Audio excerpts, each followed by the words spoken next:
Hoje é a aula número 8, né, da nossa revista. Vamos falar um pouco de sabedoria. A sabedoria é o tema, talvez, aí mais importante, né, dos livros de sabedoria, né, como geralmente é classificado, né?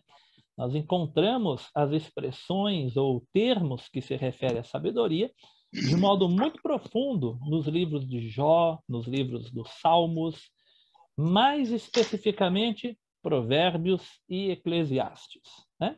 E também entra aí no grupo o Cantares de Salomão, mas esses dois especificamente, Provérbios e Eclesiastes, ele vai ter aí as suas passagens, né, as suas perícopes, ou seja, as suas divisões literárias, mas, de um modo geral, a sabedoria vai perpassar por todos eles, né? Por isso que é conhecido, é classificado como livros de sabedoria, né? Ou alguns chamam de livros poéticos também, né?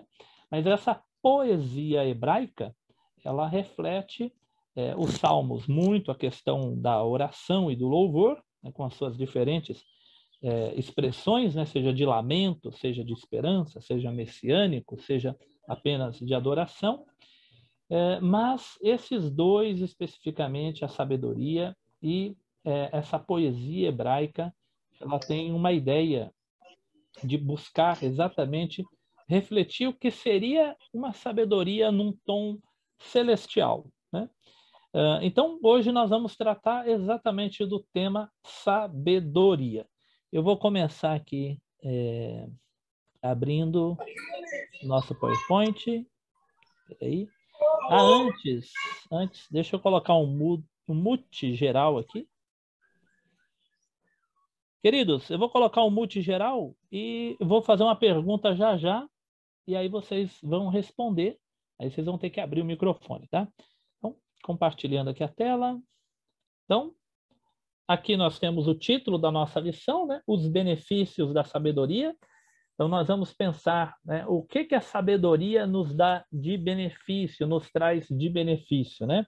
O quanto que a sabedoria pode trazer de coisas boas para a nossa vida, para a nossa existência, para o nosso ser, né?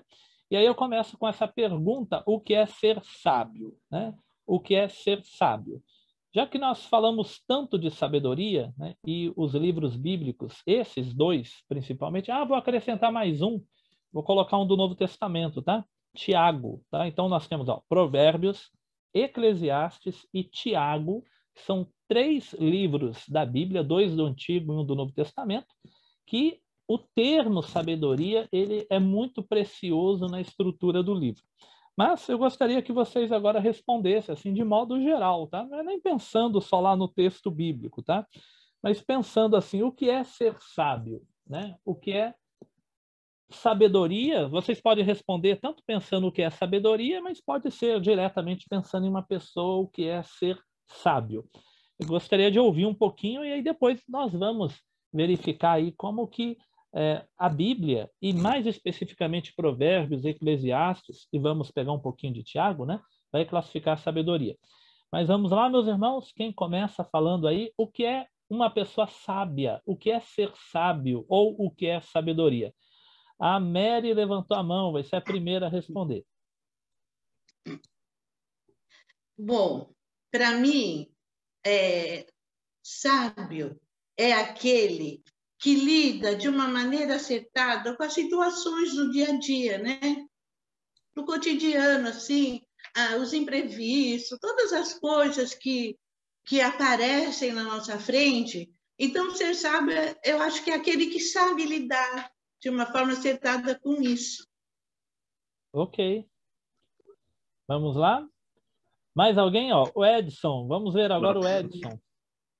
Eu acho que existe uma diferença entre sabedoria e inteligência, né? Inteligência é conhecimento. E eu acho que a sabedoria é a aplicação desse conhecimento para o bem, tanto o bem próprio como o bem da comunidade. Ok. Olha aí, né? Que palavras bonitas, né?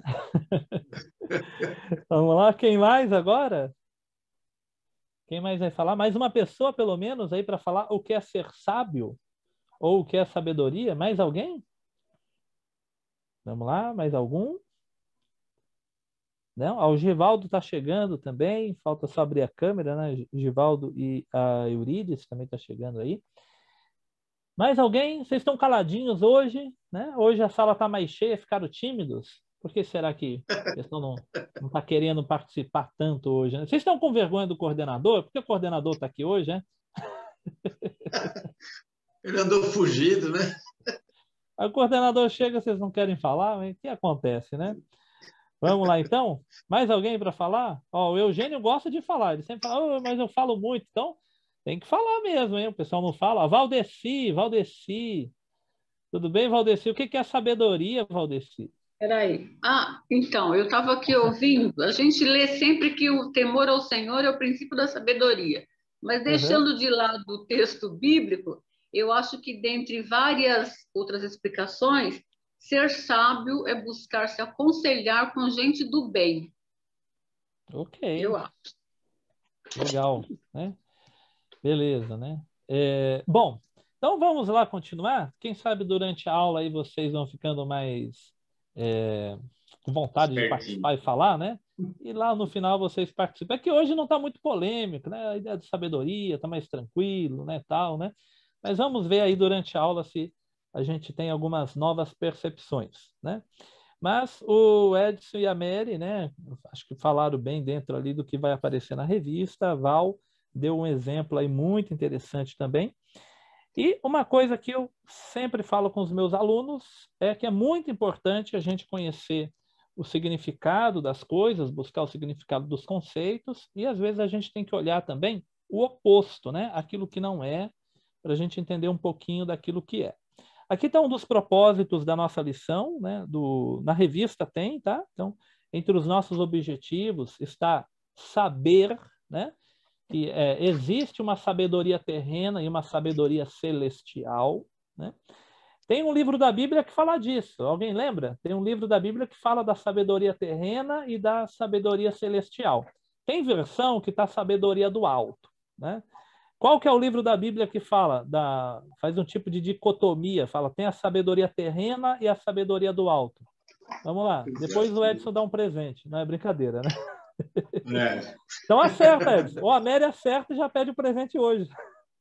É o livro da Bíblia que fala que existe uma sabedoria terrena e uma sabedoria celestial. Assim, bem junto, na mesma passagem. Ele faz uma dicotomia. Qual que é o livro? Alguém lembra? Seria Eclesiastes? Será que é Eclesiastes? Pode ser, né? Pode ser, né? É um dos pequenos. Eugênio disse qual que é o livro, não? Eu não me lembro exatamente qual é, mas me parece que é nos pequenos produtos, pequenos profetas, né? Não me lembro exatamente se é Joel. Então, ó, não vou responder, porque mais à frente, praticamente na conclusão dos slides, vai aparecer a passagem bíblica. Então, vocês vão ficar até o final. Se sair mais cedo da aula, não vai descobrir. Então, vamos lá. Saber que existe uma sabedoria terrena e uma sabedoria celestial. Sentir, né? Nós precisamos sentir. Então, saber, aqui no conhecimento, sentir. O fato de que ser sábio deve ser comprovado ou acompanhado com comportamento, humildade e boas ações. Então, nós precisamos sentir que a sabedoria é mais do que a questão intelectual.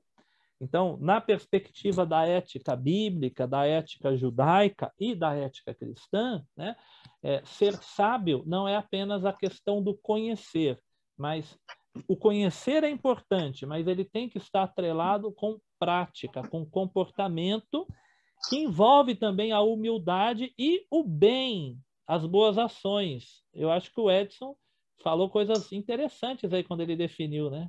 Tá tudo dentro aqui, hein? Vamos lá. E o agir, né? Ação, buscar a sabedoria do alto, viver, que é praticar essa sabedoria.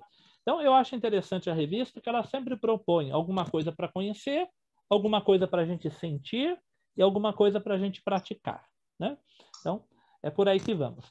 Eu vou colocar aqui, está aparecendo para vocês, a definição de sabedoria em um dicionário online, né? O Dício, tá? É www.dicio.com.br. é um dicionário online que eu gosto de utilizar, ele tem exemplos, tem textos de jornal, tal. É um dicionário interessante. Veja como ele define sabedoria. Característica de sábio, de quem tem muitos conhecimentos, de quem sabe muito. Aí tem aqui uma frase construída, né? Ensinava os mais jovens com sabedoria. Então, nós temos aqui uma definição que é a ideia do conhecimento, ter muitos conhecimentos, né? Eu conheço sobre cultura geral, sei sobre filmes, sei sobre geografia, sei sobre outros idiomas, eu sei sobre questões históricas, eu conheço autores, então eu tenho... isso é importante também. Inclusive, eu falo com os alunos, qual é a expressão que eu encontrei no livro esses dias?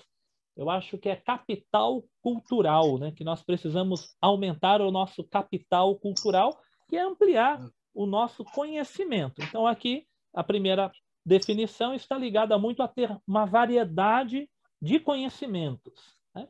Depois nós temos ali, ó, na terceira linha, né? Excesso de conhecimento, erudição. É uma pessoa erudita, está ligado aí talvez a algo mais acadêmico, né?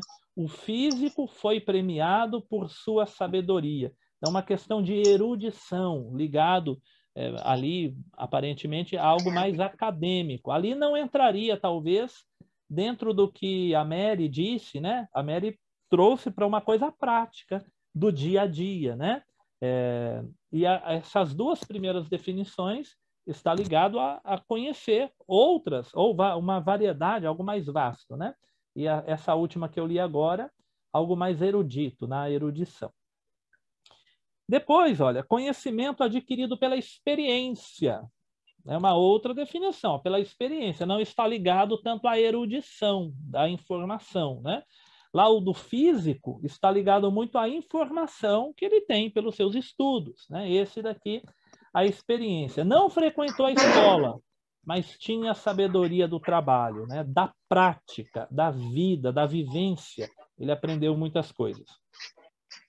Aí nós temos aqui característica do que ou de quem demonstra sensatez, reflexão. Lembrando a aula passada, né? A reflexão. O líder era a expressão da sabedoria. Então, aqui envolve a pessoa parar, pensar, antes de tomar a decisão. Então, ele para e reflete para tomar a decisão mais acertada. Parece que aqui entra um pouco aquilo que a Mary usou para definir quando ela falou, né? Excesso de conhecimento que se acumula, né? Conforme você tem mais conhecimento, né? Você vai lendo mais, se informando mais, vai acumulando mais saberes, então você se torna uma pessoa mais sábia. Uma visão mais popular, habilidade excessiva, artimanha e esperteza, né? Olha, aqui está ligado à pessoa que é mais esperta, a pessoa que, de repente, usando a sua... eu acho que a palavra não é muito boa, não ia falar usando a sua malandragem, né? Usando a sua forma mais articulada de lidar com as situações, né? Suas artimanhas e tal, ele é muito esperto e ele consegue, às vezes, se livrar de situações, né? Isso numa figura mais popular, né? E ali tem ainda uma definição, pensando na religião, capacidade de compreender as revelações divinas. Seria algo mais no campo mais místico, mais misterioso, mais esotérico, né?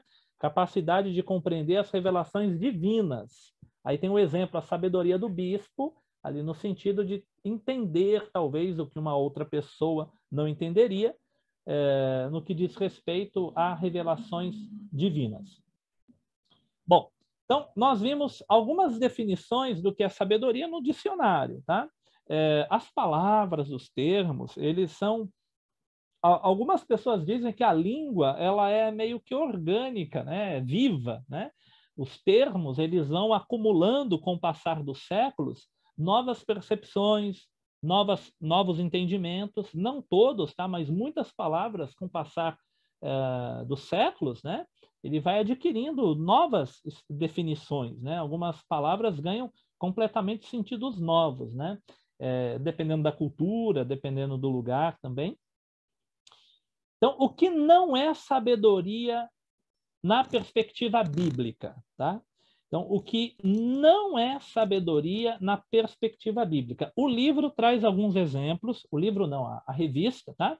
Ela propõe alguns exemplos, e aí eu pensei nos exemplos para colocar aqui, e não coloquei os exemplos, tá? Então, por exemplo, para a Bíblia, né, pensando, ó, Provérbios, Eclesiastes e Tiago, tá? Especialmente esses 3 livros, tá? Então, a sabedoria não é exatamente informação, acúmulo de informação, né? Então, não é exatamente informação. No passado, não muito distante, principalmente antes da internet, né? As pessoas ficavam admiradas com pessoas que tinham a capacidade de decorar muitas informações, né? Quantos capítulos tem a Bíblia? Quantos versículos tem a Bíblia? O versículo mais curto, o versículo mais longo, né? Quantos autores tem a Bíblia? Quem escreveu qual livro? Quantos reis teve Israel? Quantos reis eram bons? Quantos reis eram maus? Quais os nomes dos 12 apóstolos, dos 12 patriarcas? Então a pessoa decorava um monte de coisas, medidas de Jerusalém, lá da Nova Jerusalém. Essas coisas assim são informações, né? São informações. Mas o que isso traz de relevante, né? Então, a mesma coisa valia para a escola, né? Então, um professor que muitas vezes mostrava, né, aquela questão de saber datas, nome de reis, quando que aconteceu, coisas muito decoradas. Alguém falava, nossa, como ele é inteligente. Mais inteligente no sentido de querer dizer sábio, né? Mas isso é relevante até que ponto, né? Alguns alunos ficam admirados, às vezes, quando eu falo algumas coisas de história, né? Mas a minha intenção nunca foi decorar, né? É que acontece porque faz parte do nosso trabalho. Então, agora, para o Eugênio e para o Edson, né? Eu fazia um cursinho para a Receita Federal e eu tinha aula com alguns juízes e advogados, né? Tinha um advogado que ele falava as leis de cor. Ele falava, anota aí. E ele ia falando tudo de cor, e o pessoal ficava admirado. E um dia ele mesmo falou, vocês estão admirados com isso? Eu falei, eu trabalho com isso há muitos anos, né? Eu dou aula há muito tempo, então por isso que eu sei. Ele falou, se vocês entrarem no direito, ficarem muito tempo trabalhando, vocês também vão acabar decorando, né? Mas é só informação, né? É só informação. Agora, saber usar a informação é o que faz a diferença, né? E aí acho que os nossos 2 irmãos aqui do direito, né? Eu acho que eles vão concordar também, né? Que não basta só decorar. Mas quando a gente trabalha em uma determinada área, a gente acaba decorando muita coisa, porque faz parte do nosso dia a dia. Não é isso, Eugênio e Edson, né? A gente faz parte da vivência, né? Então, conforme você está trabalhando aquilo, então, eu dou aula há 15 anos, por exemplo, né? 15 anos, todos os anos eu repito alguns temas, alguns nomes, algumas datas, acaba ficando automático, né? Então, na área da teologia, na área da medicina, na área de gramática, seja qual for a área que você trabalha, né? A Mary foi professora de geografia, também é a mesma coisa, né? Todos os anos, falando os tipos de clima, os tipos de solo, as populações, os continentes, isso vai ficando, né? Então, informação. Mas, para a Bíblia, só a informação, o acúmulo de informação, não é sabedoria. E o que quebrou isso, gente? Para a gente pensar um pouquinho aqui, talvez até um pouco além do que está proposto, né? É que esse tipo de sabedoria, que era algo que chamava atenção, é como se a pessoa fosse uma enciclopédia viva, né? Isso quebrou um pouco com a internet. Porque antes a informação estava muito restrita a uma pessoa, né? Hoje, se eu falo o nome de alguma coisa na sala e eu não tenho muita certeza, né? Eu falo assim, gente, eu não tenho muita certeza se foi o presidente Castelo Branco ou se foi o presidente Dutra. Eu não lembro agora. Um aluno pega o celular, na hora ele pesquisa a informação, ele já fala, professor, é tal. Não é isso que acontece? Você está numa aula, você fala, gente, eu não lembro agora se foi a ilha de Santa Helena ou se foi a ilha de Elba, que Napoleão morreu. Aí alguém vai e pesquisa rapidinho, professor, foi na ilha tal. A mesma coisa para a Bíblia. Gente, está escrito na Bíblia, não sei onde que está, né? que existe a sabedoria do alto e a sabedoria terrena, né? Não sei se alguém fez isso aqui já, não vale mais, hein? Já perguntei, hein? Alguém digitar no Google, vai aparecer o versículo. Então, a ideia da informação, né, como um critério para alguém sábio, está um pouco quebrado, porque hoje, e isso é bom, né, porque a informação ela está mais democratizada, ela está mais acessível. É claro que, infelizmente, muitas pessoas não têm acesso, né, mas tem ampliado cada vez mais o acesso. E isso é muito bom. E isso nos força a não ser alguém que tenha só informação. Então, olha que interessante, né? Para muitos, no passado, o diferencial ia ser, nossa, aquela pessoa tem muita informação. Hoje, a pessoa tem que ter algo a mais do que informação. Só informação não vai bastar, né? Mas decorar também não é. A esperteza, no sentido mais negativo, talvez, ali, né? Que eu falei da malandragem, né? Vocês viram ali o sentido popular, também não é. O raciocínio lógico e matemático, que é importante também, é um exercício, inclusive, para a nossa mente, tá? Mas o exercício lógico, o exercício matemático, alguém que consegue fazer muito rápido, talvez uma questão de lógica, né? Também não é sabedoria, de acordo com a Bíblia. E o conhecimento geral, essa vastidão de conhecimento geral que Salomão tinha. Salomão disse que escreveu sobre botânica, né? Sabia de questões de arquitetura, fez provérbios, fez música. Salomão conhecia um monte de coisa. Mas esse conhecimento geral não é a sabedoria que Provérbios, que Eclesiastes e que Tiago vai trabalhar e que a Bíblia vai trabalhar. Não que essas coisas não sejam importantes, essas coisas são importantes, mas a sabedoria vai estar além disso. E aqui eu quero colocar, apesar de que eu falei dos 3 livros já, mas inclusive eu preguei recentemente esse texto, né? Aqui Paulo ele fala um negócio que eu achei muito, eu ia falar muito doido, mas vai pegar mal, né? Eu achei um negócio muito interessante, né? Vamos colocar assim, ficar mais bonitinho, né? Como que Paulo fala aqui, turma? Porque, olha só, Colossenses 1, verso 9 ao 12. É claro que aqui era uma oração, né? Ele fala, por esta razão também nós, desde o dia em que o ouvimos, não cessamos de orar por vocês. E de pedir, olha o que Paulo pede, que transbordeis de pleno conhecimento da sua vontade. Conhecer a vontade de Deus. Mas em toda sabedoria e entendimento espiritual. Então, ele fala de sabedoria e entendimento espiritual. A fim de, olha que legal, né? A fim de viver. Está vendo quando nós falamos lá do propósito da revista, né? Ou da lição, que a gente tem que perceber que a sabedoria bíblica ela não é apenas aqui na parte intelectual, mas tem que levar para uma prática de vida. E Paulo fala que vocês tenham todo o conhecimento, o pleno conhecimento da vontade de Deus, toda a sabedoria e entendimento, o objetivo é a fim de viver de modo digno de Deus, de modo digno do Senhor, para o seu inteiro agrado, uma vida que agrada a Deus, e frutificando em toda a boa obra. Ou seja, não é aquela ideia religiosa, eu agrado a Deus, mas é uma ideia que eu agrado a Deus, mas a minha vida que agrada a Deus, ela dá fruto em boa obra, que vai na direção também vertical e horizontal, porque atinge a comunidade, o próximo, o irmão, né? Então, é uma sabedoria que torna a minha vida agradável a Deus na minha relação com Deus e na minha relação com o outro, frutificando em toda a boa obra. E é frutificar. Frutificar, ou seja, não é uma boa obra, mas é uma vida que ela produz diversas boas obras e crescendo no pleno conhecimento de Deus, né? Sendo fortalecido com todo o poder, segundo a força da sua glória, em toda perseverança e longanimidade, com alegria, dando graças ao Pai que vos fez idôneos à parte que vos cabe a herança dos santos na luz. Então ele coloca, transbordar no pleno conhecimento, toda a sabedoria e entendimento espiritual, para o seu inteiro agrado, e depois crescendo no pleno conhecimento. Então ele usa pleno conhecimento, sabedoria, entendimento e, de novo, pleno conhecimento. Eu disse que esse texto é muito doido, né? Porque Paulo ele pede assim, ele pede o máximo. ele pede transbordar do conhecimento da vontade de Deus. Ele fala que vocês têm, não é sabedoria, mas têm toda a sabedoria.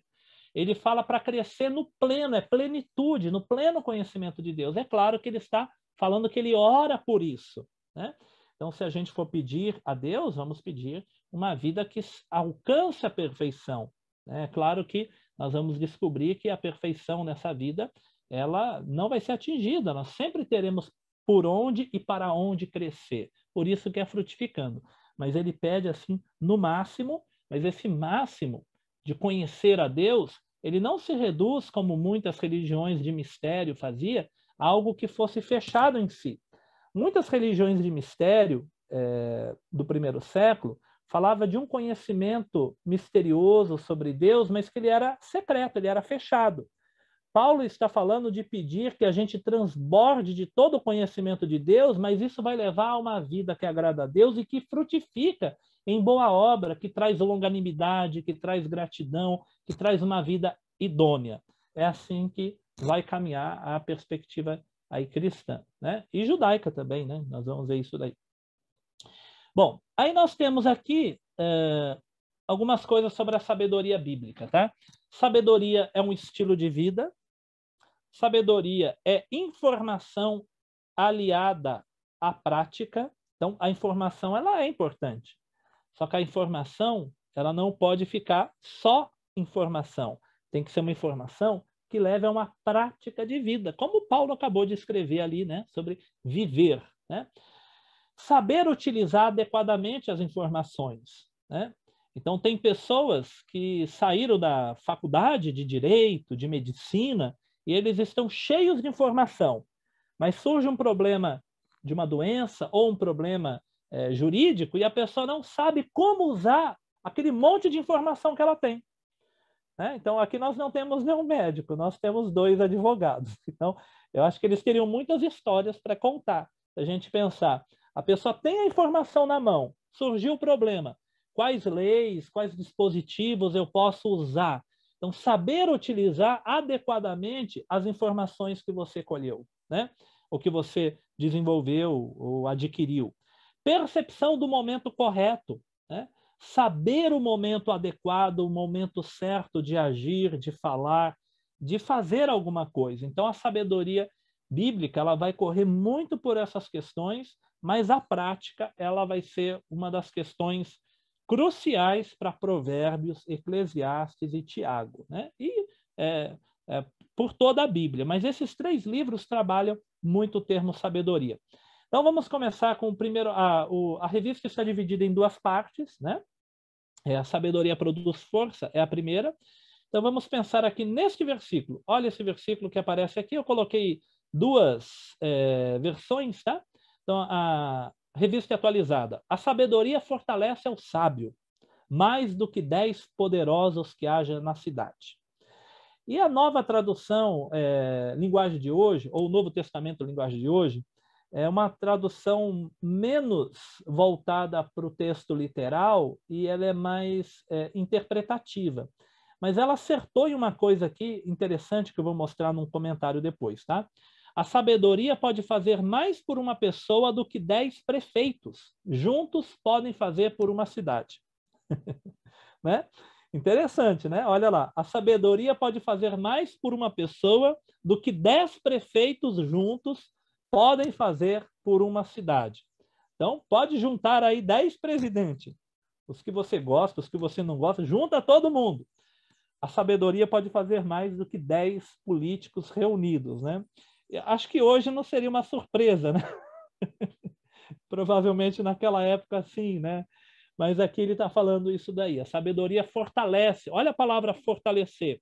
Então, a sabedoria produz força. O texto mais próximo do texto hebraico, né, é o da revista corrigida e o da revista atualizada. Eles usam termos que está mais próximo. A NVT, que é a nova versão transformadora, e a linguagem de hoje, e a NVI também, mas a linguagem de hoje é ainda mais, né? Ela pega alguns termos e já tenta interpretar, né? Por isso ela coloca aqui 10 prefeitos, né?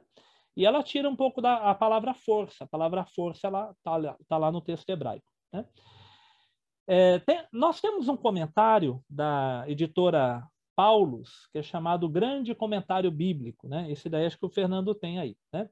Nós temos aí o Grande Comentário Bíblico de João, de Jó, dos Salmos, e eu tenho aqui o do Eclesiastes, e ele faz alguns comentários aí interessantes, tá? Correlete é o pregador, tá?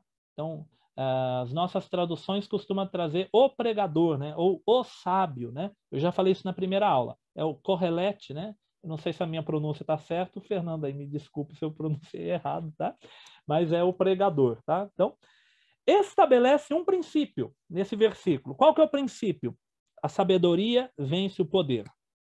Então, a ideia seria essa. Quando ele diz aqui, ó, a sabedoria fortalece ao sábio mais do que 10 poderosos que haja na cidade. Então, aqui teria um princípio. Lembra que eu tenho falado que os livros de sabedoria, muitas vezes, eles não têm uma promessa. Então, nós temos que tomar cuidado com o tipo de literatura, porque Provérbios, os Salmos, Eclesiastes, Cantares, Jó, muitas vezes não é um mandamento exatamente, ou uma promessa que Deus tem que realizar. Mas muitas vezes são princípios de observação, de lógica, de reflexão, às vezes oração, como nos Salmos, tá? Às vezes um sentimento, um desejo do poeta. E aqui seria um princípio: a sabedoria vence o poder. E em seguida ele comenta, que é os versos 20 a 22, depois a gente lê, né, esses versos. No comentário, identifica-se o sábio e o justo. Ele vai falar que existe o sábio e ele vai falar que existe o justo. Só que ao mesmo tempo, olha que interessante, por isso que é legal a gente observar a passagem inteira, né? Ao mesmo tempo que ele fala do sábio e do justo, ele vai dizer depois que não existe justo e sábio de modo pleno, tá? Depois ele vai dizer que não tem. Ele vai falar que ele busca, que ele procurou, que ele não achou. Não tem esse justo, esse sábio, mas de modo acabado, de modo pleno, de modo perfeito. Ainda que os poderosos possam acreditar que eles são assim por causa da adulação. E aí a gente vai comentar isso também. Então, a Bíblia fala do justo, mas a Bíblia vai dizer que não há um justo sequer. Isso não é Paulo, tá?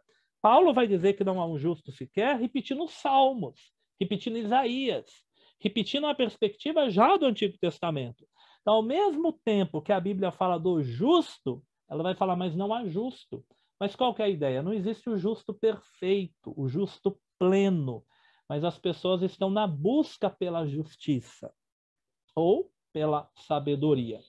E aí esse comentário continua, tá? O correlete, né, ou o pregador, considera neste novo estádio, né, ou nesse novo estágio aqui da passagem bíblica, né?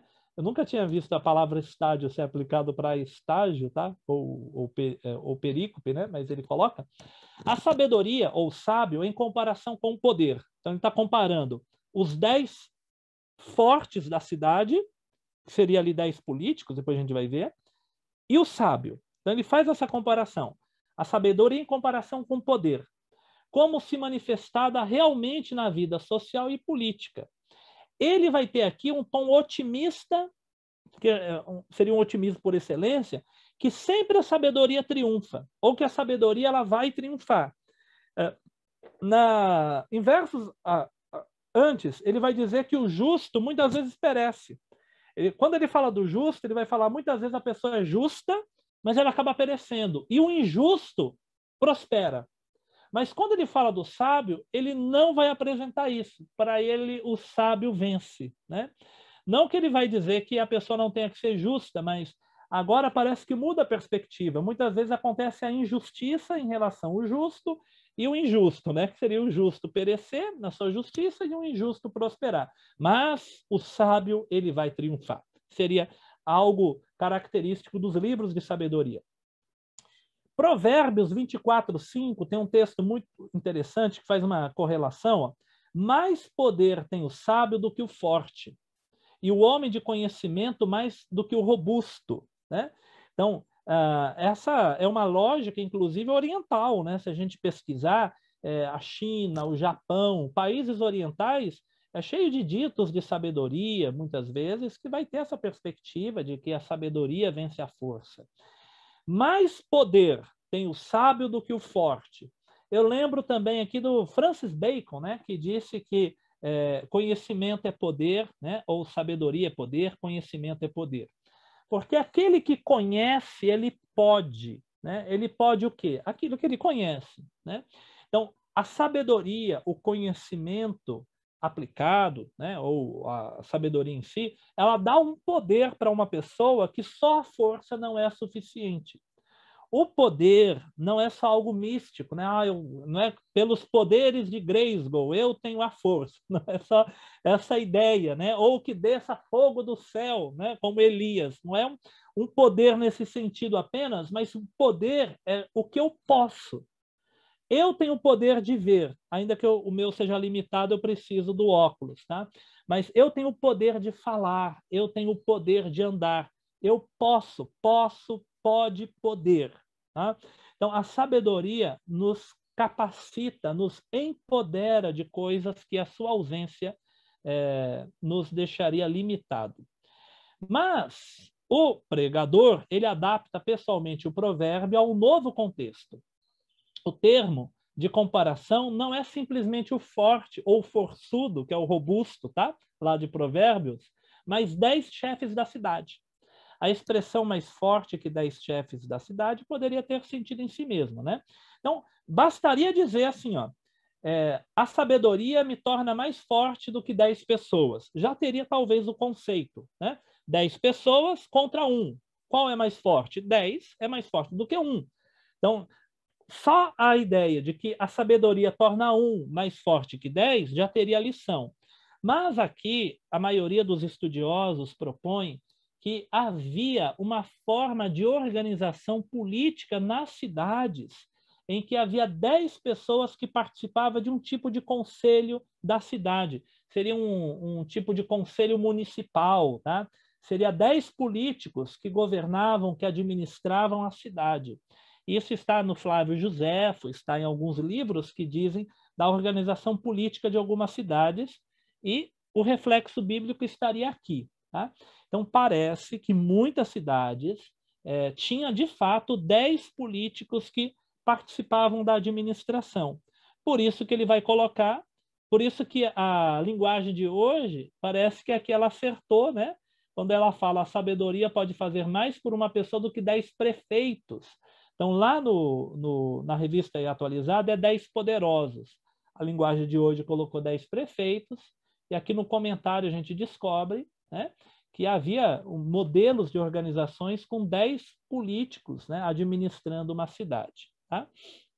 Bom, a sabedoria, então, nos fortalece. Vamos pensar nessa ideia de força que vem da sabedoria. A força da sabedoria está em saber lidar, e aqui acho que a Mary, eu colei da Mary, hein? Olha lá. A sabedoria está em saber lidar com diferentes situações que surgem. As previsíveis e as imprevisíveis. As previsíveis, inclusive, muitas vezes, né, podemos prever, né? Inclusive, muitas vezes, saber prever, antecipar o que pode acontecer. O sábio, né, a pessoa que para refletir, lembra da aula passada, a ponderação? Então, a pessoa que consegue refletir, pensar, antecipar, uma pessoa sábia, ela consegue parar e antecipar o que pode acontecer. Então, a sabedoria dá força para a pessoa no sentido de que o que é previsível, né, ele vai ter maneiras de lidar com aquilo. Mas a sabedoria, ela também nos dá capacidade para lidar com o que é imprevisível de fato, aquilo que, mesmo projetando, aconteceu e não era esperado. A sabedoria, ela de qualquer forma, ou seja, prevendo ou não, é uma virtude, uma ferramenta e uma arma que dá alento, dá ânimo e coragem, pois ela permite uma esperança de que podemos ter saída, solução e resposta. Né? Então, vamos pensar em sabedoria em si. Né? Se você pensar em um homem sábio, um líder sábio, um grupo de pessoas sábias, e vai surgir uma diversidade, você sabe que vai ter uma diversidade lidada por pessoas sábias. E se essas pessoas são sábias, existe a esperança de que elas vão poder encontrar saída, resposta e solução. Se essa diversidade surgir na vida de pessoas que eu digo, são pessoas que não têm sabedoria, a gente vai pensar, possivelmente haverá um fracasso, pois essas pessoas não vão conseguir lidar com o que vai acontecer. Então, a sabedoria é uma força, ou ela dá força, porque ela vai nos capacitar para saber lidar com as adversidades previsíveis ou imprevisíveis, né? Eu sei que pode parecer um tanto abstrato, né, quando a gente fala sabedoria, mas a sabedoria bíblica, ela está ligada a essa busca por ampliar, de fato, conhecer, mas um conhecer que vai se atrelar à prática. E muitas vezes, ou provavelmente, essa prática ela vai se dar justamente no momento adversativo. Nem sempre da forma que se espera, mas a possibilidade de não ficarmos paralisados. Ou seja, muitas vezes vai surgir adversidade e talvez a resposta não seja a que eu gostaria, né? Mas a pessoa que tem sabedoria, uma coisa é certeza, ela não vai ficar paralisada. Uma resposta, eu comecei lá com a primeira imagem, cadê a primeira imagem, né? Então, tem uma lâmpada, né? Lembra dos desenhos antigamente? Brilha a lampadinha, a lâmpadazinha em cima da pessoa, né? Só teve uma ideia, né? Então, muitas vezes não é a resposta que eu quero, mas uma resposta há de surgir. Ou seja, a sabedoria, ela vai impedir que nós fiquemos paralisados. Eu não tenho ação. A sabedoria, ela vai me conduzir a uma saída, a uma resposta. Talvez eu não consiga subir por cima da pedra, mas talvez eu consiga escavar a pedra ou contornar a pedra. Mas alguma resposta eu poderei ter, né? Voltando lá. Sabedoria em se conhecer fortalece, né? Então, a sabedoria ela é uma arma de esperança, né? Por isso, em toda a nossa diversidade, como servos de Deus, ou como igreja, ou como comunidade de fé, não importa, né? Surja a diversidade que for, nós sempre temos a esperança de que Deus pode nos dar sabedoria para lidarmos com o momento. Quantas adversidades nós já passamos, né? Agora é a pandemia, igreja fechada, né? Culto à distância, mas olha as formas que nós encontramos. Usamos a internet, usamos o Zoom, usamos os meios que está disponível. E se não houvesse isso, outras formas existiriam. A China comunista fechou praticamente todas as igrejas. E na época da cortina de bambu, né? Porque a cortina de ferro era uma expressão para a Europa fechada pelo comunismo, né? Mas o pessoal falava cortina de bambu para a China, né? Muita gente achava que não tinha mais igreja na China, que todo mundo se converteu ao ateísmo, os cristãos foram perseguidos e mortos e tal. Mas quando a China reabriu, se descobriu milhões de cristãos que ainda resistiam na chamada igreja subterrânea, se reunindo das mais diferentes formas. Seja os cultos nas catacumbas romanas, seja os cultos nas florestas, seja os cultos nas casas escondidos, seja a distância em rede social, né? Mas, de alguma forma, houve alguma forma de resposta diante da adversidade que surgiu. Seja, agora, as nossas piores adversidades, aí é uma opinião minha, né? Cada problema tem a sua particularidade. Mas talvez as grandes dificuldades da igreja foi os momentos de paz, quando surgiu os escândalos econômicos, financeiros, a igreja associada ao Estado, né? Igrejas que vão promover cruzadas, que vão promover julgamentos, que vão matar pessoas, que vão colocar segregação racial. Esse é um outro desafio. E como ser um crente não segregacionista numa comunidade que se torna segregacionista, né? Então, como expressar a verdadeira fé ou com sabedoria demonstrar isso? Então, em todos esses desafios, houve pessoas que esboçaram essa sabedoria de alguma forma, tá? Então, ela nos dá esperança.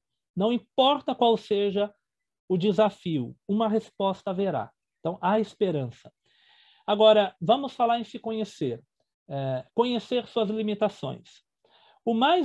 E a mais importante das limitações é saber que nós somos pecadores. Então, saber que você é limitado é importante para você fazer o que você deseja, né? Isso é muito importante. A pessoa que não conhece a sua limitação, dificilmente ela vai melhorar. Porque é conhecendo a sua limitação que você aperfeiçoa o que lhe falta, né? Então, o jogador de futebol, que pode ser o melhor jogador eleito pela FIFA, mas aquele jogador que é o melhor eleito, se ele conhecer o fundamento que ele não é bom, eu não sou um bom cobrador de falta. Ele vai conhecer o que ele pode crescer e melhorar. Mas se ele não conhecer, ele não vai buscar aperfeiçoar aquilo que é um limitador. Então, conhecer limitações é uma postura de sabedoria. Então, o que te limita? O que é a sua fragilidade? Quais são os seus pontos de deficiência, né, naquilo que você precisa aperfeiçoar? É no campo da gramática, é no campo do conhecimento geral, é no campo teológico, é no campo das línguas hebraicas e gregas, né? É no campo da filosofia. Olha, pensando em Bíblia, interpretação, uma coisa mais teológica, tá? Não a mensagem do Evangelho, que ela é pura e simples, né? Mas pensando no estudo mais profundo, tem tanta coisa, gente, na área teológica. Conhecer o grego e o hebraico não é fácil. Pensando no hebraico bíblico, né, que não é nem o hebraico de hoje, mas Jesus falava aramaico. Será que o aramaico não tem importância? Ainda é mais difícil ainda, né? Conhecer a cultura da época. Mas de qual época? Olha a distância que a Bíblia tem. A cultura hebraica da época de Abraão não é a mesma da época dos reis, que não é a mesma da época do cativeiro babilônico, que não é a mesma da época do período interbíblico, que não é a mesma da época de Jesus. Houve mudanças. Então, conhecer a cultura bíblica e a história bíblica é um outro campo muito amplo. Então, conhecer a própria gramática portuguesa, né, o que nós utilizamos para interpretar para nós mesmos o texto, os tipos de textos, as profecias, os textos legais. Existe tanta coisa. Qual é aquilo, pensando em questões teológicas, qual é a área que eu preciso melhorar? Se a pessoa colocar na cabeça que ele já é sábio, eu sou sábio demais, eu sou o sábio, a pessoa não vai aperfeiçoar o que ele pode aperfeiçoar. Então, reconhecer limitações nos fortalece. Por quê? Porque eu vou perceber o que eu preciso melhorar. E isso vai me fazer mais forte naquela área que eu preciso. Isso serve para tudo, né? Se eu falar do direito, eu acho que o Edson vai falar a mesma coisa, né? Se for para um advogado, se for para um professor, se for... Imagina, eu sou professor, eu não tenho que conhecer só história, eu tenho que conhecer as questões de como desenvolver uma boa avaliação, eu tenho que conhecer as questões de pedagogia, as questões de psicologia infantil ou do adolescente, a minha relação do trato com o trabalho. Então, existem várias outras áreas que eu posso melhorar, né? Mas a maior limitação, ou a mais importante, é que eu sou pecador. Aqui nós temos que, eu coloquei lembrar a clássica definição de pecar, né? Um dos termos para pecado, esse aqui eu não me lembro se está mais próximo do hebraico ou do grego, eu acho que é do hebraico, né? É errar o alvo. Uma das palavras para pecar é errar o alvo, né? Eu tenho um alvo, eu erro o alvo. Então, Deus me estabeleceu um alvo, eu saio fora do alvo. Então, errei o alvo, eu pequei. Então, por exemplo, um dos alvos pode ser revelado nas Escrituras como honrar o pai e a mãe. Quando eu deixo de honrar pai e mãe, eu errei um alvo, né? Então, pecar é como errar o alvo. E aqui eu coloquei duas versões também, uma que envolve o pecar e uma que envolve o errar. A revista atualizada: não há homem justo sobre a terra que faça o bem e não peque. Tá vendo? Provérbios vai falar do homem justo, mas depois fala, olha, não tem nenhum justo que não chegue a pecar. Então, existem justos pecadores. Isso não é Paulo, já tinha em Salomão, tá? E a linguagem de hoje, ela faz uma outra leitura e coloca: não existe no mundo ninguém que faça sempre o que é direito, né? Essa aí acho que é mais para advogado, né? O direito, né? E que nunca erre, né? Não há, então, o primeiro é mais teológico, né? Não há homem justo sobre a terra que não faça o bem e não peque. E depois, não existe no mundo ninguém que faça sempre o que é direito e nunca erre. Um livro de sabedoria, que é Eclesiastes, te chama a pensar, acorda aí, não tem ninguém que seja tão justo a ponto de nunca pecar, né? Então, ele nos convida a conhecer que o homem peca. E isso vai até o último versículo que nós vamos ver depois. Então, é sábio se ver e reconhecer as limitações, pois assim podemos.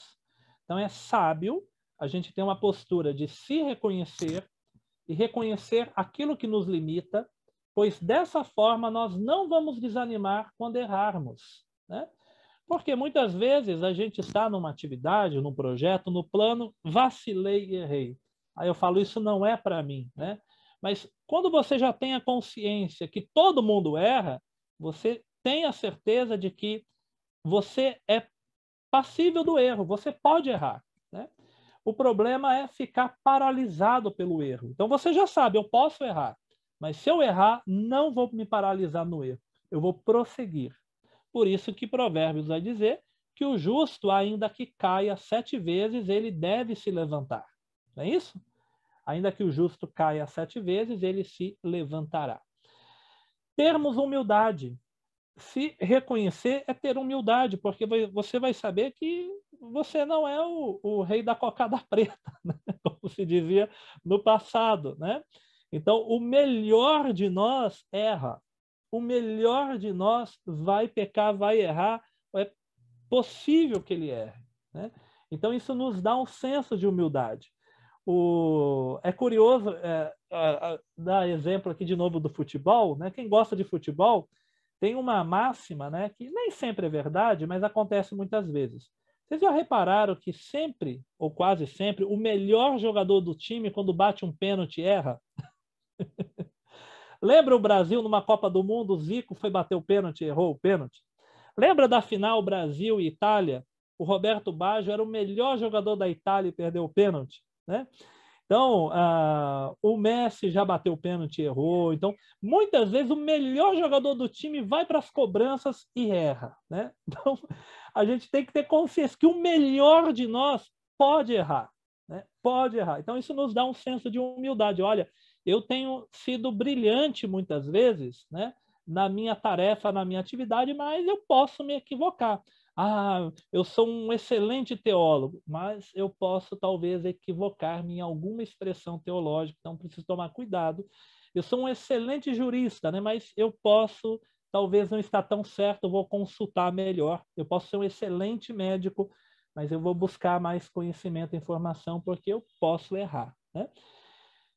Buscar a solução. Você se reconhecer como uma pessoa que tem limitações, isso nos ajuda a buscar solução, né? Do pecado em si, no que diz respeito a buscar a Deus. Se eu sei que eu sou pecador, então quem tem a cura do pecado não é outro pecador. Então eu preciso buscar em Deus uma resposta. Por isso é importante na fé cristã a concepção de Jesus, o Deus encarnado, que vem trazer o resgate de muitos, né? Ou que traz uma resposta. Por isso que Jesus é aquele que diz que veio buscar pecadores, né? É aquele que veio buscar e salvar o que estava perdido. Então, na minha relação com Deus, mas também dos outros pecados. Por isso que eu coloquei pecado no singular e pecados, no sentido de erros de outras ordens, né? Outros erros da minha forma de ser professor, da minha forma de ser pai, de ser esposo, de ser funcionário público, de ser funcionário privado, de ser patrão, de ser chefe, seja lá do que for, né? Então, se eu sei que eu sou uma pessoa que tenho erros, que tenho falhas, isso vai me buscar se eu me perceber assim, eu preciso perceber aonde que estão as minhas falhas e o que eu preciso corrigir e acertar, né? Então, por isso que é importante o exercício de se olhar e se reconhecer como pecador. Isso nos dá força. Quem não se vê pecador não vai se corrigir naquilo que peca, né? Naquilo que erra, que falha. Não é sábio não se ver, pois haveria o oposto, né? Haveria desânimo diante das falhas. Se a gente não se vê pecador, no dia que falhar, isso não é para mim, eu sou de fato um completo fracassado. Não, né? Nós fracassamos, mas não somos fracassados no sentido acabado. Nós fracassamos, mas nossos fracassos podem ser corrigidos. O oposto seria a arrogância, que seria uma confiança na nossa capacidade apenas, né? E não buscar a solução adequada. A gente nunca iria se perceber. Vocês já viram quantas pessoas têm erros que nunca viram? Não é verdade? Não tem um pastor, um professor, um marido, uma esposa, um filho, fala, nossa, ele tem tanto erro e não vê. Agora, olha para você. Olha para você, vamos olhar para nós. Será que a gente também não tem algum erro que a gente não viu ainda? Né? Por isso que a gente precisa se ver, se olhar, e isso é sábio, isso nos fortalece. Por que nos fortalece? Porque a gente vai poder corrigir aquilo que precisa ser corrigido, como pai, marido, esposo, pastor, professor, aluno, seja lá o que for. Cuidado, cuidado. Eu quero lembrar aqui de novo a questão que eu falei na aula passada, né? Que as virtudes elas têm que ter equilíbrio. Não pode ter excesso, que é o exagero, e nem a falta, né? Deixa eu ver se eu coloquei correto ali, né? Deixa eu reparar que eu produzi, reli, mas vamos lá. Excesso. Saber que somos pecadores não significa ficar disposto a pecar. Então, isso Paulo já alertou, né? Que diremos, pois, vamos viver uma vida de pecado, já que eu sou pecador, agora eu me largo a pecar. É isso? Não, né? Então, saber que somos falhos e pecadores não significa se entregar. Eu vou errar mesmo, eu falho mesmo. Ou desanimar na prática do bem. Não significa isso. Então, o excesso, o exagero, leva ao desânimo. Eu sou pecador, estou desanimado, não vou mais na igreja. Para que eu vou ler a Bíblia? Se eu peco, eu erro, eu falho, né? Para que eu vou buscar servir a Deus? Por que eu vou pedir conselho sobre casamento se eu não vou ser o marido perfeito? Por que eu vou pedir, fazer um aperfeiçoamento como professor se eu não vou ser o professor perfeito? Então, o exagero leva ao desânimo, né? A falta leva ao orgulho, que é confiar cegamente nas suas capacidades. O ponto de equilíbrio seria se perceber como falho, como pecador, mas, ao mesmo tempo, em crescimento e desenvolvimento. O equilíbrio está em se ver, se perceber em suas falhas e usar os meios disponíveis pela graça, né, que nos capacita a crescermos, a refletirmos a imagem de Deus. Eu não sou perfeito, mas eu caminho para a perfeição. Perfeição que não atinjo aqui, mas dia após dia eu posso estar sendo renovado e transformado, aperfeiçoado e melhorado. Mas eu ainda sou um pecador. Mas eu não desanimo, muito pelo contrário. Eu preciso, cada dia, como o texto de Paulo, frutificar, né? Talvez hoje os meus frutos são poucos, mas tem que crescer esse frutificar. Sabedoria ajuda a lidar com críticas. Olha aqui, o Salomão ele vai nos pegar na curva. Vamos ver aqui. Vocês estão preparados? Salomão vai nos pegar na curva. E vamos ver aqui. Não apliques o coração a todas as palavras que se dizem, para que não venhas a ouvir o teu servo a amaldiçoar-te. Pois tu sabes que muitas vezes tu mesmo tens amaldiçoado os outros. Vamos pegar um texto assim mais para os dias de hoje, a NVT. Tá? NVT. Não escute a conversa alheia às escondidas. Pode ser que ouça o teu servo falar mal a seu respeito. Pois você sabe que muitas vezes você mesmo falou mal dos outros. Salomão está falando, não fica triste quando você ouvir alguém falando mal de você. Não fica tão deprimido, tão triste, porque você pegou alguém falando mal de você, porque muitas vezes você mesmo acaba falando mal de alguém, falando mal de outros. Né? Bom, voltando lá para aquela série de comentários que eu disse para você. Não dês atenção a tudo que se diz. Essa seria a máxima, tá? A máxima seria essa, ou o princípio. Não dê atenção a tudo que se fala por aí, a tudo que se diz. Desaconselha o pregador não o estar atento ao que acontece ao nosso redor. A ideia não é você ficar alheio ao que acontece à sua volta. Mas a ideia seria não fazer caso de tudo que se diz. Gente, quanta doença psíquica, né? Não sei se eu fui exagerado, Mas quanto mal nós vemos as pessoas sofrendo porque faz caso de tudo que se diz. Não é isso? Quantas brigas de família? Família é o lugar que mais tem briga, né? Muitas vezes, né? Porque a gente dá razão a tudo que se diz. Uma palavra mal falada, no momento inadequado, né? Um olhar meio torto. No dia a pessoa estava com TPM, ou no dia a pessoa estava mais estressada.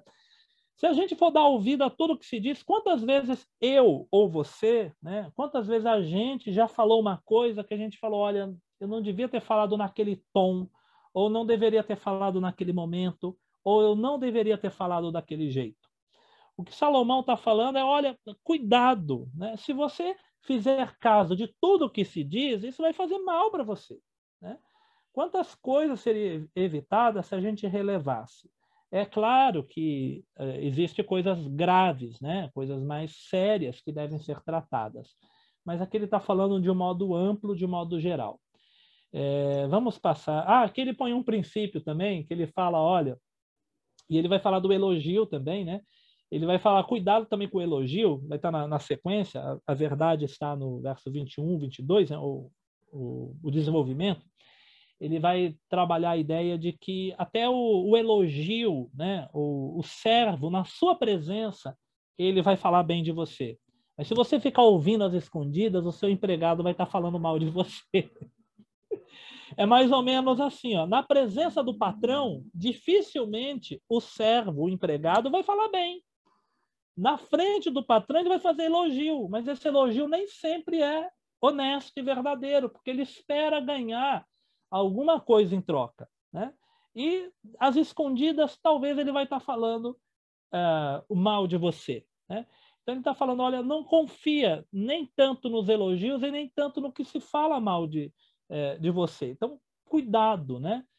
Tenha cuidado. Então, a sabedoria, ela nos ajuda a lidar com as críticas.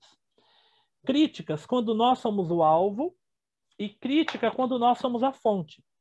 Então, nós muitas vezes somos alvo de críticas e muitas vezes nós somos a fonte de críticas. O que a gente faz nesse caso? Será que a gente rompe com a igreja, rompe com a família, rompe com as amizades por causa das críticas, né? A gente tem que saber lidar. Quantas vezes os apóstolos brigaram? Lembram disso? Às vezes envolvia até a mãe, né? Não põe a mãe no meio. Tem gente que fala, não pode pôr a mãe no meio. Às vezes a mãe entrava no meio. Lembra?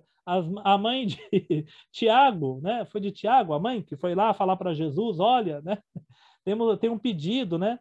Que eu quero que o meu filho aí seja o principal, um à direita e um à esquerda. Então colocaram a mãe no meio, né? E a briga ali aconteceu entre eles. Ficaram indispostos. E aí vem Jesus apaziguar e falar, olha, né? Entre vocês não deve ser assim. Não deve haver essa disputa em querer ser o melhor, em querer estar acima do outro, né? E ali muitas vezes aconteceu essas disputas de um querer ser o melhor. Então isso vai acontecer, né? Isso acontece. Somos pecadores, existe ego, existe dias que não estamos bem, existe falta de percepção, existe falta de empatia. Existe falta de empatia, muitas vezes não porque eu não tenho a empatia, mas porque eu não sei o que está acontecendo, né? Aí eu fico bravo, sei lá, vou usar um irmão de exemplo, um irmão que é difícil faltar. O Eugênio é difícil de faltar, né? Eu vou usar o Eugênio de exemplo. Aí eu fico bravo porque o Eugênio faltou na aula. Mas eu nem sei o que se passou com a vida do Eugênio. Será que o Eugênio não está com problema hoje, não pôde estar na aula? Né?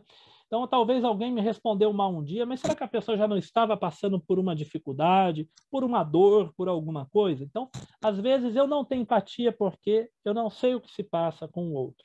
Então, por que às vezes nós sofremos ou temos atritos? Será que isso é motivo da gente romper? Ou será que a gente tem que buscar se acertar e se corrigir e aperfeiçoar a nossa unidade, né? Então, quando nós somos o alvo da crítica e quando nós somos a fonte das críticas.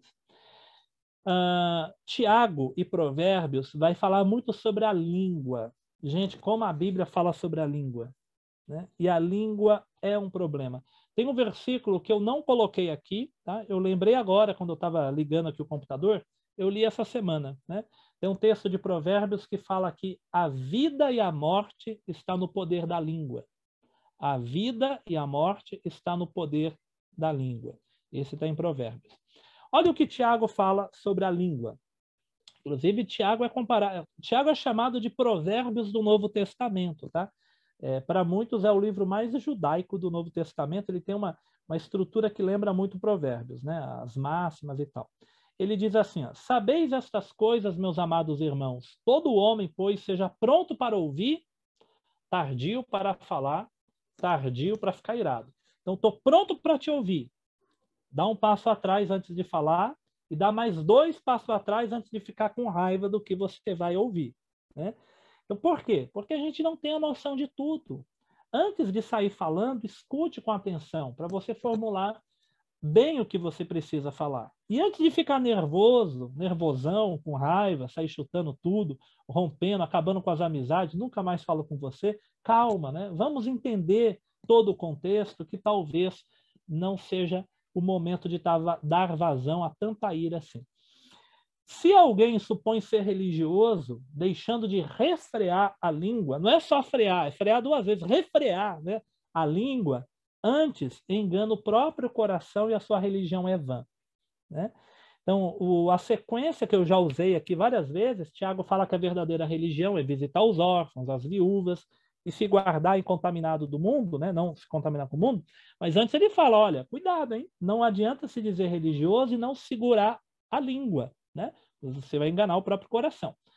Mas o texto mais forte de Tiago é da sequência. Olha os ensinamentos de Tiago sobre a língua.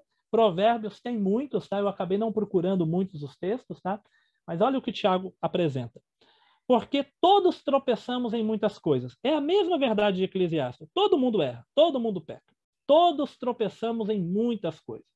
Se alguém não tropeçar no falar, esse é um homem perfeito. É o perfeito varão. Capaz de refrear também todo o corpo. Ora, se pomos freio na boca dos cavalos para nos obedecerem, também lhes dirigimos o corpo inteiro, não é isso? Fica lá na frente, na cabeça, na boca do cavalo, a gente controla ele. Observar igualmente os navios, que sendo tão grandes e batidos pelos ventos, por um pequeno leme, né, são dirigidos para onde queira o impulso do timoneiro, né? Assim também a língua, pequeno órgão, né? Pequeno órgão, se gaba de grandes coisas. Vede como uma fagulha põe em brasa tão grande selva, né? Basta um fósforo pequenininho para incendiar uma floresta inteira, não é isso? Basta uma palavra sua mal falada para você acabar com uma amizade de muitos anos. Basta numa reunião em família uma piada mal colocada para acabar com uma festa. Basta num culto alguém falar uma coisa indevida para dividir uma igreja, né? Então basta uma chama pequena para incendiar uma floresta inteira. O verso 6. Ora, a língua é fogo, é mundo de iniquidade. A língua está situada entre os membros do nosso corpo e contamina o corpo inteiro, e não só põe em chama toda a carreira da existência humana, como também é posta ela mesma em chamas pelo inferno. Pois toda espécie de feras, de aves, de répteis e de seres marinhos se doma, e tem sido domada pelo gênero humano. Então, os animais mais selvagens a gente consegue domesticar. Até leão a gente vê domesticado. Aí o verso 8. A língua, porém, nenhum dos homens é capaz de domar. É mal incontido, carregado de veneno mortífero. Com ela bendizemos ao Senhor e Pai. Também com ela amaldiçoamos os homens, feito à semelhança de Deus. De uma só boca procede bênção e maldição. Meus irmãos, não é conveniente que essas coisas sejam assim. Acaso pode a fonte jorrar do mesmo lugar o que é doce e o que é amargoso? Acaso, meus irmãos, pode a figueira produzir azeitonas e a videira figos? Tampouco a fonte de água salgada pode dar água doce. Ou seja, a nossa boca, a nossa língua, o nosso falar é algo que nós temos que tomar cuidado. E a Bíblia faz essas admoestações do Antigo ao Novo Testamento, e é um dos grandes desafios para nós conseguir nos conter. E muitas vezes a gente fala irrefletidamente, sem pensar. Isso tem acontecido com os melhores homens de Deus, né? Provérbios coloca assim, para ficar um texto de Provérbios, tá? Provérbios 10, 19 ao 21.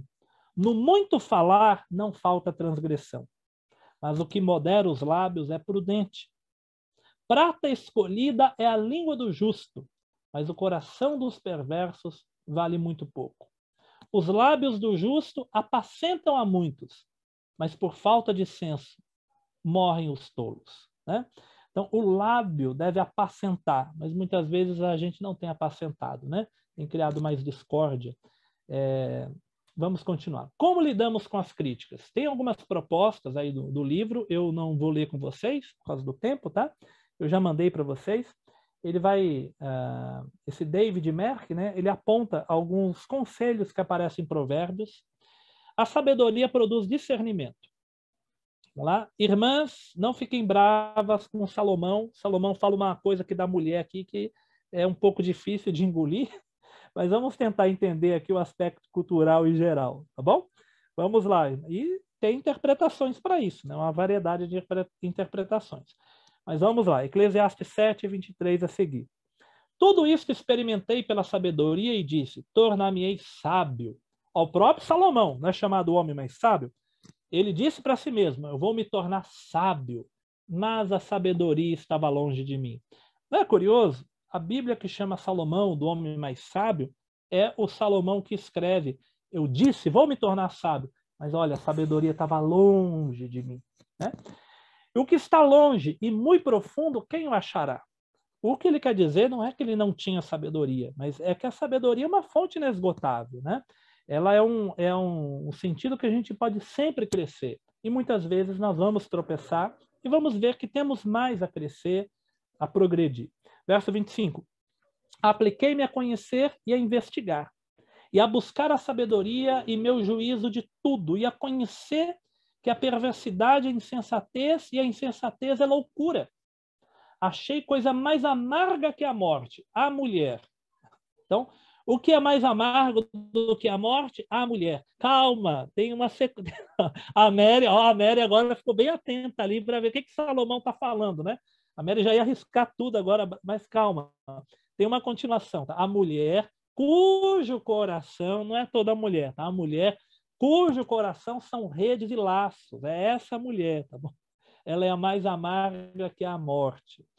Cujo coração são redes e laços, e cujas mãos são grilhões. Quem for bom diante de Deus fugirá dela, mas o pecador virá ser seu prisioneiro. Agora vai o problema, mas o problema não acaba, tá? Aqui até acaba. Mas na sequência ele vai falar da mulher de novo, e aí tem uma discussão. Salomão está pensando de todas as mulheres, ou é da mulher que ele já classificou aqui, né? Que seria a mulher cujo coração é perverso, né? Aí tem uma discussão aí para muitos exegetas, tá? Mas vamos continuar aqui, ó. Eis o que achei. Vocês viram que ele diz antes que ele foi procurar, né? Ele diz que a procurar se aplicou a conhecer, a investigar. Salomão está na linha da filosofia. Filosofia investiga, tá? É um conhecimento pela investigação. Aí ele vai dizer, ó, eis o que eu achei, diz o pregador. Pregador aqui é o Correlete, tá? Que é o sábio, tá? Eis o que achei, diz o pregador, conferindo uma coisa com outra para a respeito delas formar o meu juízo. Juízo que ainda procuro. Olha que interessante. Ele diz que ainda está procurando, ou seja, ele não fechou a sua busca quando ele termina o livro bíblico, tá? Juízo que ainda procuro e não achei. Eis o que achei, mas não achei. Eu ainda procuro, não achei. O que ele encontrou? Entre 1000 homens, achei um, como esperava. Mas entre tantas mulheres, não achei uma sequer. Mas calma, ele falou que ainda estava procurando, tá? Ele falou, é que ele não conheceu a Silvia, a Mary, a Ivanir, né? Ele não conheceu a Paula, então é por isso. Ele falou, ainda estou procurando. Eu ainda estou procurando. Mas aqui, não se esqueça, turma, que é um texto poético, né? Quando ele fala entre 1000, achei um, não é porque ele foi contando 1, 2, 3, 4. É uma expressão poética que ele quer dizer que é algo muito raro e difícil de encontrar. Mas ele disse que ainda procurava. Então, verso 29. Eis o que tão somente achei. Que Deus fez o homem reto, mas ele se meteu em muitas astúcias. Né? Então, Salomão volta para aquele princípio. Eu sou pecador. Não há homem que seja justo, completamente justo, plenamente justo. Existe o justo, existe o sábio. Pleno, não. Eu procuro e não encontro. Né? O que significa essa ideia de que ele procurou o homem e não achou? Sabe que eu encontrei uma referência que muito legal, uma comparação, inclusive nesse comentário mesmo da Paulus, tá? Que eu não coloquei aqui o trecho, tá? Vocês já ouviram falar da lanterna de Diógenes? A lanterna de Diógenes. Diógenes é um filósofo grego, né? E diz a biografia dele que ele andava de dia com uma lanterna no meio das pessoas. Eu falo, esse cara é doido, né? O Diógenes, ele tem muita história interessante. Ele andava com barril, com uma caneca, com uma lanterna. E diz que ele andava com a lanterna durante o dia mesmo, e as pessoas olhavam e ele falava, eu estou procurando um homem. Eu estou procurando um homem. Seria algo próximo que Salomão está falando.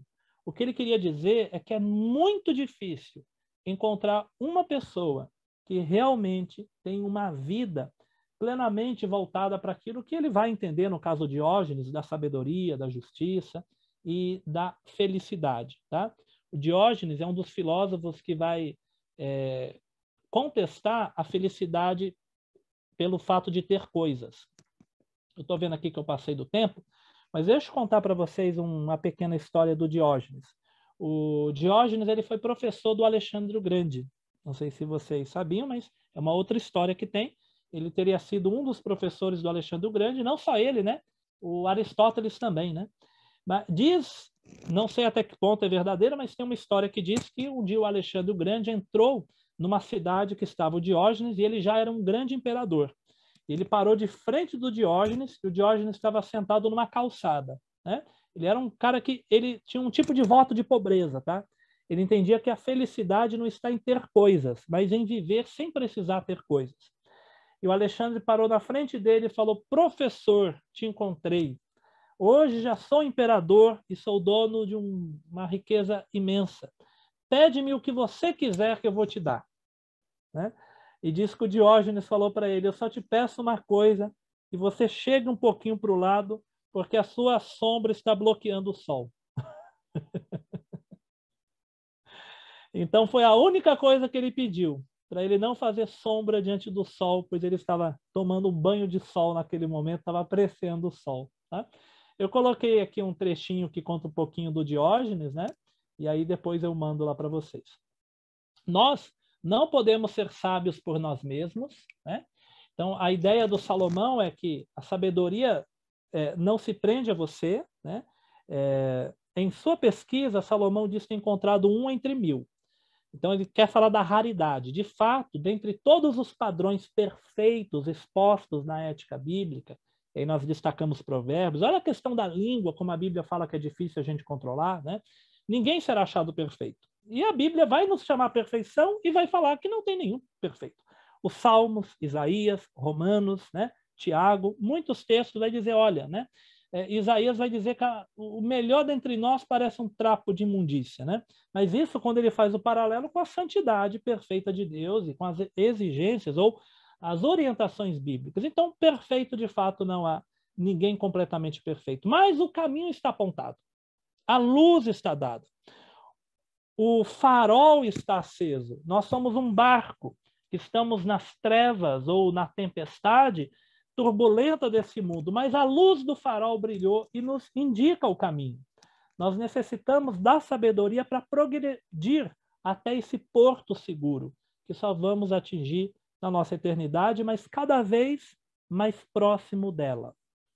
Tiago vai dizer, se alguém necessita de sabedoria, peça a Deus que a todos dá liberalmente e nada lhes impropera, e vai ser concedido. Peça com fé, não duvidando. Quem duvida é como a onda agitada pelo mar. Agora, olha aí o texto de Provérbios de novo, mas o caminho do justo é como a luz da aurora, que vai brilhando mais e mais até ser dia perfeito. Olha que lindo, né? Eu estou procurando, não estou achando, nem em mim mesmo encontro a perfeição, mas o nosso caminho tem que ser como a luz da aurora. Cada dia, cada momento, a nossa vida tem que estar brilhando mais até chegar o dia perfeito. O dia perfeito, quando encontrarmos o nosso Senhor. Mas a nossa vida tem que ser de progressão, né? Não ficar estagnado e muito menos regredir. Aqui eu coloquei o versículo em 3 partes, também não vou parar, tá? Mas ele vai reforçar de novo a ideia do pecado, ou do pecar, ou a ideia... Aqui tem uma coisa importante, que eu não posso terminar a aula sem falar, né? Os nossos problemas com a vida não começam externamente, mas dentro de nós. Olha essa lição como é importante. O nosso problema não começa fora, começa dentro. Por quê? Deus fez o homem reto, mas o homem se meteu em muitas complicações. 3 versões. Deus fez o homem reto, Deus criou os seres humanos para serem justos, ou Deus nos fez simples e direitos. As 3 leituras diferentes do final. O homem se meteu em muitas astúcias, o homem busca todo tipo de maldade, e essa última é muito legal, nós complicamos tudo. E aí Paulo vai dizer que o salário do pecado é a morte, o dom gratuito de Deus é a vida eterna. E aqui tem uma questão da fé que é muito interessante. Qual que é a questão da fé? Salomão, como eu disse, está na área do filósofo. Vocês viram o que ele falou antes? Eu estou investigando, eu ainda estou procurando. Olha o que eu estou procurando, olha o que eu estou buscando. A ideia filosófica é uma ideia da investigação. Mas Salomão, por um momento, ele sai do campo da investigação e ele entra no campo da fé. Aonde que ele entra no campo da fé? Ele pode investigar os homens de hoje. Eu falei brincando que Salomão não conheceu nem a Mary, nem a Silvia, nem a Paula, nem a Ivanir, né? Ele investiga na época dele. Mas ele fala que Deus criou o homem. Esse campo é raiz da fé hebraica. Ainda que muitos digam que talvez Eclesiastes foi escrito até depois com influência grega, mas a ideia, o princípio de Deus criador não pode ser verificado. Nesse ponto, Salomão entra para o campo da fé. Ele fala, olha, eu estou investigando e não acho, mas eu sei que Deus criou o homem reto. Aqui, provavelmente, ele está pensando em Gênesis 1, verso 26 e 27, que diz que Deus criou o homem e a mulher. Aqui entra homem e mulher. Inclusive, o termo homem ali é o termo Adam, que é para toda a humanidade, é um termo bem geral, tá? Então, a ideia é Deus criou o homem bom, Deus criou o homem reto. Então, ele dá um passo para trás na investigação e entra para o campo da fé. E aí ele usa da fé para dizer Deus criou o homem, Deus é criador, criou o homem reto, criou o homem bom. Mas o homem complicou tudo. O homem vacilou, o homem errou. Mas hoje nós temos que buscar a sabedoria. A sabedoria que vai iluminar o nosso caminho, inclusive em Provérbio, ela tem uma personificação até divina, mas isso fica para outra aula. Conclusão, agora para responder vocês, né, a pergunta que eu fiz. A sabedoria do alto é manifesta na terra. Nós já vamos ler o versículo. Quando nós falamos em sabedoria do alto, não é a sabedoria que só vamos atingir com Deus lá no céu, ou é uma sabedoria só espiritual. A sabedoria ela é do alto, mas ela se manifesta na terra, no terreno que somos nós. A sabedoria do alto nos leva a uma vida que deve refletir a imagem de Deus. Quando Salomão diz que nós complicamos tudo, a sabedoria tem que nos ajudar a descomplicar. A sabedoria tem que levar a uma vida que começa a refletir a retidão que Deus nos deu na criação. E é Tiago que fala, tá bom? Da sabedoria do alto e da sabedoria terrena. Vamos ler? Olha lá. Quem entre vocês é sábio e inteligente? Quem aqui é sábio? O Tiago está perguntando para a gente. Eugênio? O Eugênio tem o nome de gênio, né? Eugênio. Eugênio, olha aí, homem sábio, né? Então, quem entre vocês é sábio e inteligente? Aí ele fala, olha o que é a sabedoria do alto. A sabedoria do alto é uma sabedoria que mostrem isso em mansidão de sabedoria, mediante um digno modo de proceder, e em suas obras.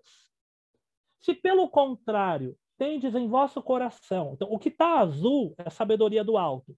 O que está amarelo é a sabedoria terrena, é a esperteza, é a malandragem, seria algo do tipo, tá? Mas se entre vocês, no coração de vocês, começa dentro e depois se externa, né?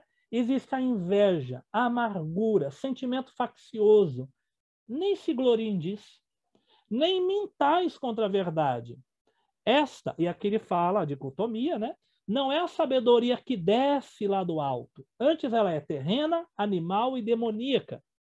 Pois aonde há inveja e sentimento faccioso, aí há confusão e toda espécie de coisa ruim. A sabedoria, porém, lá do alto é primeiramente pura, depois pacífica, indulgente. Ela é misericordiosa, ela é perdoadora, tratável, plena de misericórdia e de bons frutos, imparcial e sem fingimento. Então, veja como aqui a sabedoria, ela não é bem aquele campo da erudição, né? Mas ela é a manifestação de um modo de vida que não basta conhecer muito da teologia e ter uma vida facciosa. Lembra de Coríntio, como era tudo dividido em grupos? Né? Para que essa facção? Nem a ceia do Senhor vocês comem em paz. Em Gálatas, Paulo diz, vocês se mordem uns aos outros como animais selvagens. Então, aí ele fala, não, primeiro vocês precisam de uma vida digna e de boas obras, de bons frutos, misericordiosa. Aí sim vocês terão a verdadeira sabedoria. Ok? E aí eu paro por aqui, passei da hora. Na próxima aula eu prometo para os irmãos que eu vou tentar fechar dentro das 6h30 mesmo, mas eu acabei passando, tá? Bom, e aí nós encerramos essa lição que é sobre a sabedoria numa perspectiva de Provérbios, de Eclesiastes e de Tiago. É claro que sabedoria, existe aí uma variedade muito grande de definições, né? Mas é assim que o Eclesiastes, né, e a gente faz uma ligação com a ética cristã, de alguma forma vai apontar ou vai aparecer. Beleza? Queridos irmãos, encerramos aí.